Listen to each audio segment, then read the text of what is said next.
Continuamos entonces con el uso de la palabra.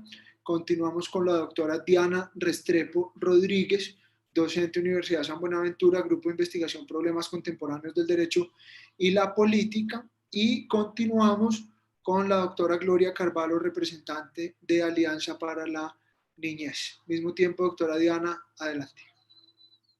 Bueno, muchas gracias y feliz día pues para todas las personas que están hoy aquí participando de este debate tan importante. Voy a leer ya que me cuesta hablar tan corto. Teniendo en cuenta que debía preparar una intervención que fuera realizable en 10 minutos, pensé que iba a ser fácil de escribir, pero no fue así. Por un lado, por la trascendencia del tema que se está tratando, por el horror al que nos enfrentamos todas las personas que vivimos en Colombia si este proyecto es aprobado, y porque es difícil elegir las palabras adecuadas para tratar de llamar a la conciencia a un grupo de personas que quizá ya estén convencidas, más allá de cualquier debate convocado, en el propósito de establecer en Colombia la pena de prisión perpetua, aunque se le ponga el apellido de revisable. ¿Qué decirles que se sume a las consideraciones académicas numerosas sobre el tema que se pueden encontrar en el mundo y a las que ya han hecho mis colegas profesores y profesoras de Derecho Penal y Criminología de distintas universidades del país? Me debatía si hacer un llamado a la conciencia o a la vergüenza y opté porque en el caso son lo mismo. Porque si algo se ha creado en Colombia en el ámbito jurídico que nos haya permitido cierto nivel de convivencia pacífica y de avance en la protección de los derechos humanos, también de las mujeres y de las niñas y niños y adolescentes en nombre de los que hoy se pretende legislar, es la Constitución Política de 1991. Y eso es precisamente de lo que estamos hablando hoy, no de una mera reforma constitucional, sino de la estocada final al espíritu de nuestra Constitución. No es cierto, como indica el proyecto de acto legislativo en discusión, que solo se modifique el artículo 34, un artículo tan importante, sino que esta reforma niega también, en primer lugar, el artículo 12 de la Constitución, como lo mencionaba la profesora Arias, que establece que nadie será sometido a desaparición forzada, torturas ni tratos o penas crueles, inhumanas o degradantes.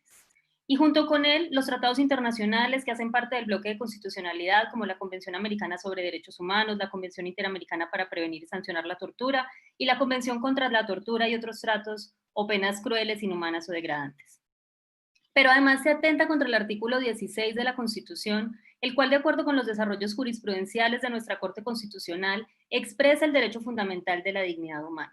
Y es que de las múltiples definiciones académicas que hay sobre la prisión perpetua, considero que la más certera es la que hace el profesor Silvio Cuneo Nash. Él indica que la prisión perpetua es tortura y pena de muerte juntas. La dignidad humana se pierde cuando el Estado le dice a una persona que su vida para siempre le pertenece, que es una persona condenada hasta la muerte, independientemente de que esta pena sea revisable o no, es decir, de que después de 25 años, como lo indica el proyecto, pueda depender de un grupo de personas o de una persona, pues aún no se sabe, si sigue en prisión o pasa a un sistema abierto de condena a través de la libertad condicional. Son múltiples los argumentos para entender la inconstitucionalidad, como por ejemplo también se ha criticado ampliamente en España, de donde sin duda y de manera poco novedosa proviene la idea de la redacción. En este país, del que en un pasado no tan remoto provenían todas nuestras leyes, desafortunadamente con la Ley Ordinaria 1 de 2015 de reforma del Código Penal se introdujo la prisión permanente revisable y allí tampoco ha servido desde entonces. Y hay además una gran diferencia entre esta pena y la que se propone aquí, porque en España, desde que se cumplen 8 años en prisión, para todas las penas y también para esta, se pueden solicitar permisos ordinarios de salida de los centros penitenciarios, cosa que no ocurre en Colombia, y además allí no tienen un estado de cosas inconstitucional en las prisiones como el que nosotros sí tenemos. La prisión perpetua es una pena que va en contra de cualquier posibilidad resocializadora, como ya se ha dicho, que es el único fin aceptable para que la pena de prisión en Colombia no sea inconstitucional. A pesar del conocido e ignorado estado de cosas inconstitucionales en las prisiones, que vendrá a ser agravado y perpetuado por este acto legislativo si se llega a aprobar. Tenía una cita, pero creo que no me alcanza el tiempo. En todo caso, en el texto que ya he remitido se encuentran algunas citas de algunos doctrinantes españoles y latinoamericanos que básicamente habla de los efectos nefastos que tiene para la personalidad y para el proceso resocializador la prisión perpetua. Solamente el hecho del nombre, el efecto psicológico que genera en la persona, se ha demostrado impide la posibilidad de resocialización. Se sabe entonces del efecto desocializador de la prisión y más en concreto de las largas condenas, así como de sus consecuencias psicosomáticas irreversibles, en lo que coinciden todas las investigaciones internacionales. En las personas con largas condenas, el aislamiento, la desocialización, La pérdida de habilidades y recursos, la crisis de identidad y la prisionización, y la larga vulneración de un sinfín de derechos de las personas son manifiestos. Desde los años 40 del siglo XX se han realizado numerosas investigaciones empíricas que prueban que las penas extensas en el tiempo generan efectos terribles en las personas y que son incompatibles con la idea de resocialización. Por eso los países escandinavos, que son los que lideran el diseño y ejecución de sistemas penitenciarios con las menores tasas de reincidencia en el mundo y con las más altas posibilidades de resocialización, no tienen penas de prisión que superen los 20 años.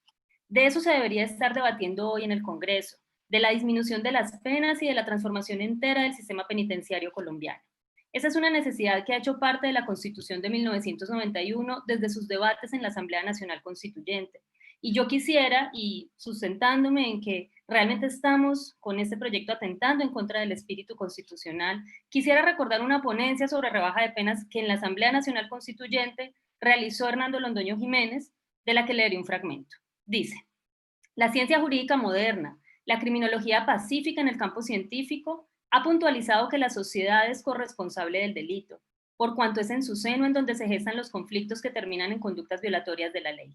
De allí que haya que decir con Klaus Roxin que en el mismo momento en que se reconoce la responsabilidad de la sociedad por lo que ha sido de sus miembros, y esto no es un entusiasmo filantrópico, sino una perspectiva científico-social muy sobria, la sociedad tiene que aceptar también su deber de reparar en el delincuente lo que en él se ha echado a perder, es decir, no combatirle ni desocializarle, sino aceptarle como perteneciente a ella y ayudarle a convertirse en lo que hubiera podido llegar a ser en condiciones más favorables sin necesidad de pena.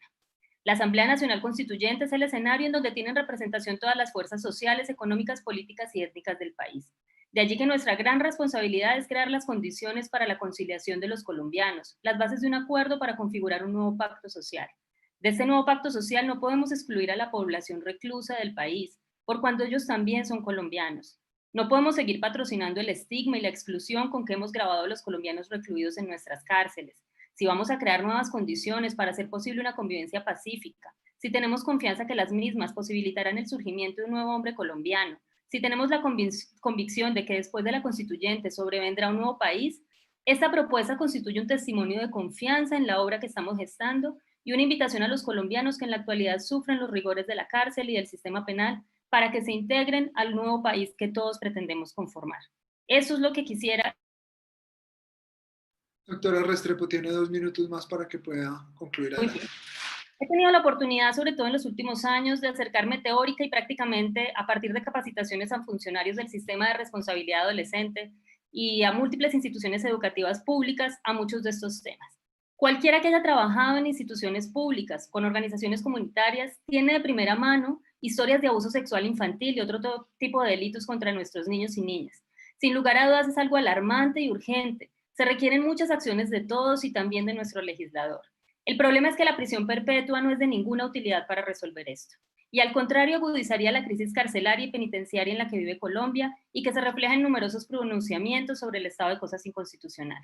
Se requieren otras medidas como el fortalecimiento del ICBF, de canales de atención a víctimas, campañas de atención y prevención, programas resocializadores serios, inversión en investigación al respecto. Por ejemplo, así lo dice con autoridad la Alianza por la Niñez. Legislar a favor de la prisión perpetua es ir en contra de la tradición jurídica colombiana y lo peor es ir en contra de niñas y niños. Solo por dar un par de ejemplos de esto último.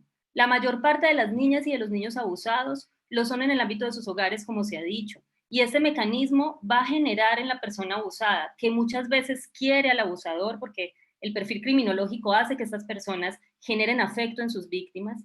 Ese cariño, aumentado a esta idea de que la pena va a ser perpetua, va sin duda a mermar los ya muy ínfimos casos de denuncias, porque se tiene estimado que la cifra negra de denuncias en estos delitos es altísima. En segundo lugar, la gran mayoría de las personas que cometen delitos de abuso sexual a niños y niñas han sido abusados o abusadas en su infancia. En 2017, por citar un ejemplo, se publicó el resultado de una investigación del psicólogo uruguayo Robert Parrado, en donde se encontró que el 100% de los hombres que habían cometido abuso sexual habían sido abusados siendo niños. Esto no justifica su actuación, pero sí nos lleva a pensar en que la cadena perpetua solo va a perpetuar ese ciclo de dolor y de abuso. No lo va a detener, sino que lo va a potenciar. Y por eso lo que se requiere son medidas que rompan esa ciclicidad. Legislar sobre la prisión perpetua va en contra de la Constitución y su... Doctora, 30 segundos más para que pueda cerrar, por Muchas favor. gracias. Para terminar, voy a leer un texto que me envió una persona condenada a más de 30 años, que ha vivido la mitad de su vida adulta en prisión y que pensando en este proyecto quiso mandar este escrito, que es imaginario. Dice, declaración final de una top model de 18 años, estigmatizada como violadora y condenada a prisión perpetua en un futuro que hay que evitar. Ya libre de culpa, entendí que el trauma es la causa más minimizada, ignorada y menos tratada en el sufrimiento de la humanidad. Toda maldad surge de allí. Oro hasta el último respiro porque a la niñez que convertí en abusadora, esta sociedad sepa pronto dar amor sobre sus traumas y así romper la cadena que victimiza a la humanidad, y no agudice su propio sufrimiento como sociedad en una profunda ignorancia traducida en castigo. Muchas gracias. Gracias, doctora Restrepo. Le pregunto si nos hizo llegar su intervención por escrito. Perfecto. Perfecto. A usted muchas gracias, doctora Restrepo.